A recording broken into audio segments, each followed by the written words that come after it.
So I'm delighted to be welcomed here by Barbara Scully. Welcome to the Dingle Peninsula as part of Dingle Literary Festival for 2022. How are you doing? Good, Tommy Gahan Warford. Arouse their fad. I'm finished now. I'm done.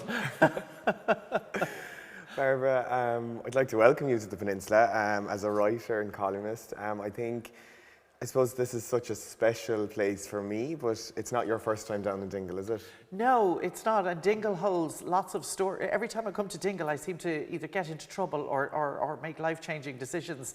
I know I was here as a child because I know we holidayed a few times out near Inch Beach. So I'm sure I was here as a child on family holidays. And I know I was here when my eldest was very young to go and see Fungi, as you did. God bless him. Yeah. May he rest in peace. And but the two kind of major occasions in the recent past, and it's relatively recent because it's not that recent, I was here in about 1994, I think, with a very new, not even a boyfriend, just, a guy who we'd spent some time together doing a work thing. And, but anyway, we kind of got it together in Benner's Hotel in Dingle, so it's a kind of special place. And the second time after that I was here, which was a couple of years later with my two kids, I blew up a hire car on the way back to the airport. And that's a whole other very long story that you don't have time for. Okay. But yes, Dingle has always been an interesting as well as beautiful place for me to visit. I suppose being a local myself and born and raised here, go to the city, Dublin, and then come back to Dingle again. It has such a special place in my heart, I guess, because of the landscape and the fantastic scenery. I suppose yourself as a writer, what do you feel, or how do you feel the peninsula itself would inspire yourself maybe to write if you moved here? Or are there elements of it? Yeah, no, that is a dream. I mean, like Kit, I'm a city woman. I've always lived in the city. I live in the suburbs of Dublin. I grew up in Dublin, and I live near the sea, thank God. Not within walking distance now, but I'm very close to the sea, and the sea is very important as well. But I have a dream in my head and in my heart of getting out of the city and spending, possibly moving lock, stock and barrel to somewhere like here.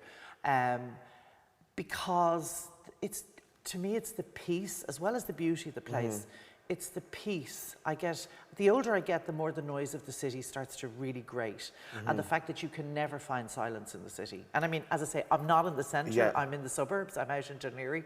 But you can never, there's a constant hum of traffic, there's the sirens going up and down, there's house alarms, there's just that constant noise of the city.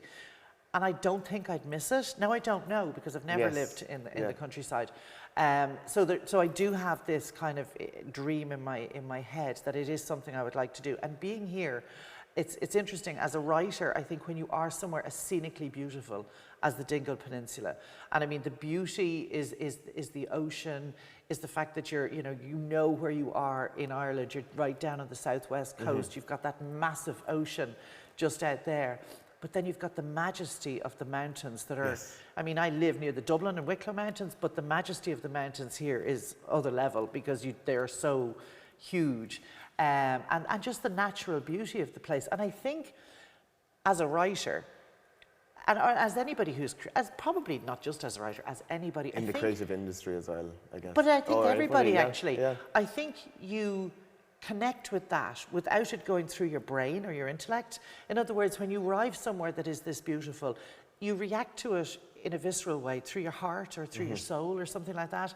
And that's the place you have to access as a writer in order to do your best work. You have to get yourself out of the way. And I think it's the same for artists and sculptors and painters and all the rest of it.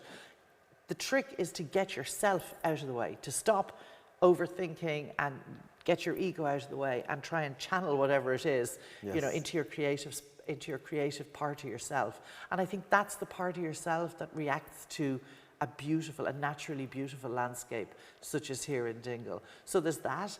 I think also in a village like Dingle, where you've got so many beautiful shops with craft, local craft, and you're surrounded by creativity. And it's all local people it's all the stories and where they got inspired themselves through the products, for example, from the landscape. Exactly. So you're surrounded by all of that. And then the third thing I think that's particular to here is the fact that it's a Gaeltacht area. And that, I think, as an Irish person, does in some way give you a link with your ancestors and with your past. Most of us are, great-grandparents were country people, weren't from Dublin. Now, they may not have all been from Gaeltacht, but if you go back far enough, they were all Iglarit Gaeilge. And to me, to be surrounded by the language in the way that you only are in a Gaeltacht area, even though my Irish is fierce rusty and I don't know where it's gone. Cúpla focal. Tá cúpla focal agam, but Taken to Gacrod. yeah, You understand everything. Yeah, most of it. No, you didn't need to translate that. I did get it. But yeah, no, there's another lovely that is another lovely aspect to being here, being surrounded by the beauty of the Irish language. So it's a perfect place to come. My problem is that when I come somewhere like this, there's things like Dingle Gin to distract you, great pubs, great music. So they all add to the atmosphere. It's very easy to distract yourself, like. But no, it is a special place, and I think that Ireland has a couple of these places. I spent a lot of time in the summer, every summer, down in West Cork on the Sheepshead Peninsula, which is equally beautiful.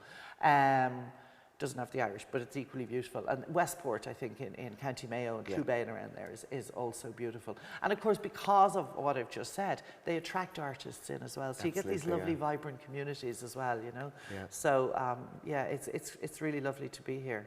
No, it's fantastic, and I suppose it's just brilliant to have such a variety of, for example, this weekend bringing so many fantastic poets, writers, artists with their own creativity to somewhere like Dingle, and you can tell as you talk to them, they're brightening up as they speak because they're in a place where they're away from the real busyness of cities. And I suppose for young writers maybe as well, it's such a place that you could move to for a while. Absolutely. Get inspiration. Now you're talking. And now you're talking. Yeah, that's what I would love to do. But I mean, the diversity as well of the writers that are here this weekend, as you say, from in ages and in genres and language as well. And in language, exactly, is makes it a really rich place to spend the weekend. And for a writer, it does, even if you're not actually writing, it does recharge your batteries for what you do very much. And then the other thing that really surprised me was when I was signing my own books yesterday after my event, I met 2 women who'd arrived here from Malta and they'd come for the festival. And I was like, what? Now, they knew Dingle, so I think it was a great excuse to come. But they flew in yesterday morning from Malta and were at events in the afternoon. And they're staying on for a couple of days. But that was amazing. And I met people from Galway, Kilkenny, so who have travelled here. For the weekend. For the weekend, for the festival, and will possibly stay on a couple of days, So I think we do these kind of festivals brilliantly in Ireland. And to me, it's my favourite thing to do. Oh, brilliant, yeah. I suppose for when you go back to maybe the Irish language and the inspiration and the Blasket Islands, for example, and the main... See, the Blasket Islands is triggering for a lot of people. Yes, yeah, absolutely. Peg. Yeah, of course. But when we look at... It wasn't a happy experience, generally. Bringing it up to... Absolutely. But I suppose for yourself, like around the Slayhead Drive and kind of linking in all of the different elements, what advice would you have for young writers, I guess, who would... Well, it's funny, I met a woman, she wasn't a young writer, in the pub last night, who was a writer, was writing satire, and she actually recited some of her satire for us in the pub, and it was actually very good, and it was very funny. And my advice to her, which she asked me for, I didn't give it, she was asking, what advice would you have? Is the same advice that I would give to any writer, be they young or older, any age. Yes. Because you can start, I only started writing seriously about 10 years ago, so you can start at any age. You can be a new writer, doesn't necessarily mean you have to be a young writer, so you can be a new writer at any age. My advice is always the same, and it's the same advice writers always give. I heard it for years. Start writing.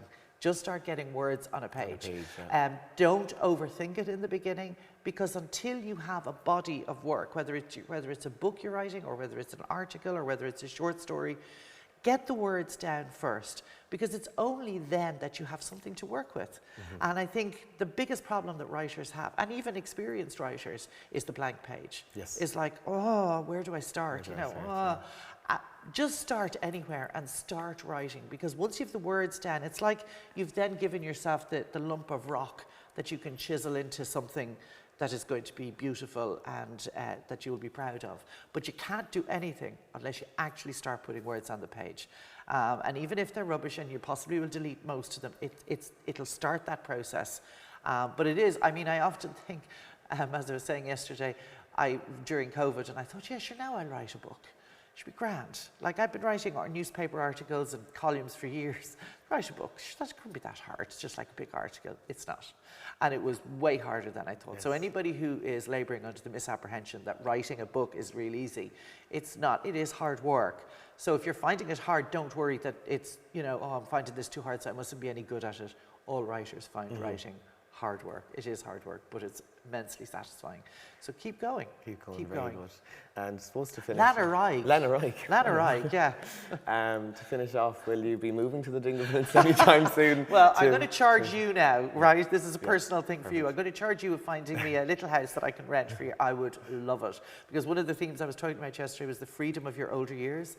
And I would absolutely love to move somewhere like this, somewhere like Dingle, to be surrounded by Irish, to be in a place as beautiful, to see if I could hack living in a rural location as opposed to a city, and to get to know donkeys. Think about donkeys. I love donkeys. But I think, yeah, I would absolutely be open to that. I'm not sure how my husband will react to that idea, but I would definitely be something I'd like to explore. So you need to find me a little house. Well, thanks so much for chatting with me today, and enjoy the rest of the festival. Gurmila Mahagaiva Corja, this event has been sponsored by Dingle Distillery, so thanks so much for their continuous support as part of Dingle Literary Festival for 2022. Gurmila Mahagaiva Corja.